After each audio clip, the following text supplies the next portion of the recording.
वो अंग्रेजी बबूल हो गया है। और जाड़े जो आप देख रहे हो मेरे पीछे, जाड़े मर रही है। इस बबूल की वजह से मर रही है क्योंकि इसकी जड़ों के अंदर एक एल्कलॉइड होता है जहरीला, और वो जहरीला एल्कलॉइड जो है इस पौधों को 5-7 साल के अंदर अंदर जला देता है। ये पूरी जाड़े इस ओरण के अंदर भरी हुई है, लेकिन अब इस जूलीफ्लोरा की वजह से मर रही है। राम राम मित्रों, नमस्कार। आज मैं हूँ बाड़मेर के जो पचपदरा तहसील के अंदर जो है एक गांव है पटऊ, और ये पटऊ गांव का तालाब है। काफ़ी अच्छा तालाब नज़र आ रहा है। एक तरफ पूरा जो है वो कंक्रीट से पत्थर से बांधा हुआ है, और हालांकि तालाब अब भी सूखा हुआ है। बारिश गए हुए 1 महीना गुजरा है, लेकिन तालाब पूरा सूखा हुआ है। कुछ मोर भी बैठे हैं। और इसकी सूखने की वजह क्यों है आप देखेंगे मेरे इस साइड में। आप देखिए, ये तालाब का कैचमेंट यानी ओरण है, और ओरण के अंदर हर कोई यहाँ से हाईवे पड़ता है। हाईवे से वन विभाग के अधिकारी भी जाते होंगे, अन्य बड़े बड़े लोग भी जाते होंगे, बट ये समस्या किसी को नज़र नहीं आती क्योंकि किसी को लेना देना ही नहीं है। ये जूलीफ्लोरा इतनी बड़ी समस्या होगी कि पूरे डेजर्ट का जो इन्वायरमेंट है, डेजर्ट की जो स्थानीय प्रजातियां हैं, जो जाड़, कैर, खेजड़ी, कुमट, इन सबको ये जला रहा है। और यहाँ पे तो हालात ऐसी है, मेरे पीछे आएंगे अब मैं दिखाऊंगा। ये हालात देखिए आप, ये जाड़ कई साल पुरानी है, लेकिन अब इस बबूल के अंदर जो है ना पूरी ऐसे मतलब जकड़ दी है इसने। और ये समस्या सबको अपनी अपनी समस्याएं पड़ी है। इंसान ये समस्या आने वाले समय की है, ये है जूलीफ्लोरा। राजस्थान और पश्चिमी राजस्थान का जो थार डेजर्ट है उसके अंदर सबसे ज़्यादा डिस्ट्रॉय जो किया है, पर्यावरण का नुकसान अभी जो कर रहा है, ये जूलीफ्लोरा है।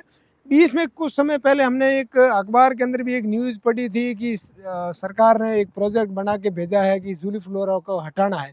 इस ओरण के अंदर बहुत सारे जानवर, गायें सर सकती है, लेकिन अब कहीं पे भी जगह नहीं है। इस प्रकार से पूरा ओरण आप देखेंगे, इसके अंदर हम जा नहीं सकते इससे आगे, पर पूरा ओरण जो है वो इस जूलीफ्लोरा से ढक गया है। जहरीला होने की वजह से जो है ये पेड़ों को मार रहा है, और कोई जानवर इसके अंदर सर भी नहीं सकता है, इतना जहरीला है। और हमारा निवेदन ये है कि इस पर जो है वो सरकार कुछ एक्शन ले, फॉरेस्ट डिपार्टमेंट कुछ एक्शन ले, और इस जूलीफ्लोरा को नष्ट करने के लिए जो कम से कम आप लोगों के किसी के गांव के ओरणों के अंदर ऐसी जूलीफ्लोरा है, बबूल है, तो उसको निकलवाए। हमने हमारे गांव के तालाब से इंटेक से निकलवाए थे, और बहुत अच्छा सुंदर तालाब है। और युवा जो है वो इसको एक इनिशिएटिव के तौर पे भी जो लेकर के इसको हटवा सकते हैं। गांव में अक्सर जो है वो युवा नेता भी है जो कुछ न कुछ इनिशिएटिव चलाते रहते हैं। तो मेरा मानना ये कि अगर कुछ युवा जागे और इस तरह के जो बबूल को हटाने का इनिशिएटिव, जो पुरानी जाले हैं, एक पेड़ को लगाना कहते हैं कि 100 पुण्य कर्मों के बराबर है, लेकिन ये जाड़े मर रही है, लगाने भी जरूरी नहीं है, ये ऑलरेडी लगी हुई है। बट इनको अगर हम बचा लेते हैं तो ये इससे बड़ा पुण्य का कोई काम नहीं होगा, और तालाब भी बहुत सुंदर दिखेगा। हम इसका आपको आगे ड्रोन का भी दिखाएंगे, तो कांटा ही कांटा है। तो मैं आपको पूरा नजर आएगा किस प्रकार से जो है वो पूरा बबूल से जो है वो अटा हुआ है। और यहाँ जैसा इधर लेना,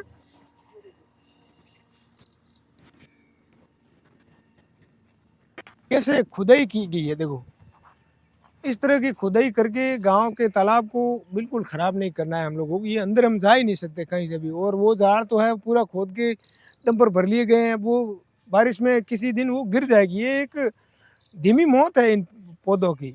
ऐसा खोदा हुआ है, इससे कोई फ़र्क नहीं पड़ता। ऐसे नहीं है कि तालाब कुछ अच्छा हो जाए, अंदर से भी खोदा गया था कि मिट्टी हो गई, और इसकी वजह से जो है वो पूरा पानी रिस जाता है। तो तालाब यहाँ कोई इतना सोर्स भी नहीं लगता। आप झीलार बना हुआ देख रहे हैं पीछे, तो क्यों नहीं इस गांव के ओरण का पानी इसमें एकत्रित हो, और इसी को सेल्फ डिपेंड के तौर पे गांव जो है वो आत्मनिर्भर बन के कितनी सुंदर लग रही है। देखेंगे आप इस पहाड़ के ऊपर जो पेड़ है, झाड़े हैं, इतना सुंदर माहौल है, मोर और कितने पक्षी यहाँ रहते हैं। तो यही तालाब यदि सरोवर जब भी पानी से भरा हुआ होता ना, तो आप यकीन मानिए कि यहाँ पर इतनी बायोडाइवर्सिटी होती है। बहुत ज्यादा वाइल्ड चलिए, लाइफ जलीय पक्षी अभी भी मुझे कुछ दिखाई दे रहे हैं, लेकिन पानी नहीं है तो वो बढ़ते नहीं है। मोर भी वहाँ घूम रहे हैं। और आगे आप देखना ड्रोन से इस पूरे ओरेंड का व्यू क्या है मित्रों, और सोचना इस वीडियो को आप ज़्यादा से ज़्यादा शेयर करना, ताकि फॉरेस्ट डिपार्टमेंट को आप टैग कीजिएगा, राजस्थान के जो जिम्मेदार लोग हैं उनको आप लोग टैग कीजिएगा। और ज़्यादा से ज़्यादा इस जो संदेश है हमारा यही है कि ये जो पर्यावरण को डिस्ट्रॉय कर रहा है इसको आप लोग जिम्मेदार लोगों तक शेयर करें।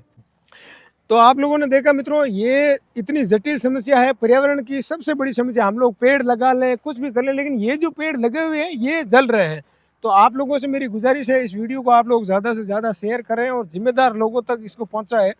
ये कोई किसी समाज का, किसी व्यक्ति विशेष का, किसी पार्टी का मुद्दा नहीं है। पर्यावरण के लिए जो हमने इतना हो हल्ला मचा रखा है, बट ये अंग्रेजी बबूल जो है वो स्थानीय पेड़ पौधों को ख़त्म कर रहे हैं। तो उसके प्रति हमें राजस्थान फॉरेस्ट डिपार्टमेंट या राजस्थान सरकार के जितने जिम्मेदार लोग हैं उन सब तक ये बात आप लोग पहुंचाएं और इस मुद्दे को संज्ञान में लाएं, ताकि इसका कुछ कल्याण हो सके। ये नहीं तो ये 1-2 साल में आप देखेंगे ये जो जाड़ है वो मर जाएगी। मैं यकीन से बता रहा हूँ, आज हम लोग इसका डेटा लेके जा रहे हैं और अगर ये 3-4 साल में इसका नहीं निकाले गए ना बबूल, तो ये जाड़ा श्योर है कि मर जाएगी। एक भी जाड़ नहीं दिखेगी। नहीं बसेगी। मैंने कई जगह हरणों के अंदर इससे केयर जाड़े मरते हुए देखा है और बहुत गहरा विषय है मित्रों। तो आपसे फिर से एक बार गुजारिश है मित्रों, वीडियो को आप शेयर करना, क्योंकि मैं इसलिए कह रहा हूँ ताकि जिम्मेदार लोगों तक ये आवाज पहुंच सके और कुछ ऐसा प्रोजेक्ट बने कि इन लोगों, इन बबूल को जो है वो समूल नष्ट करके इन पेड़ों को जीवन दान दिया जा सके।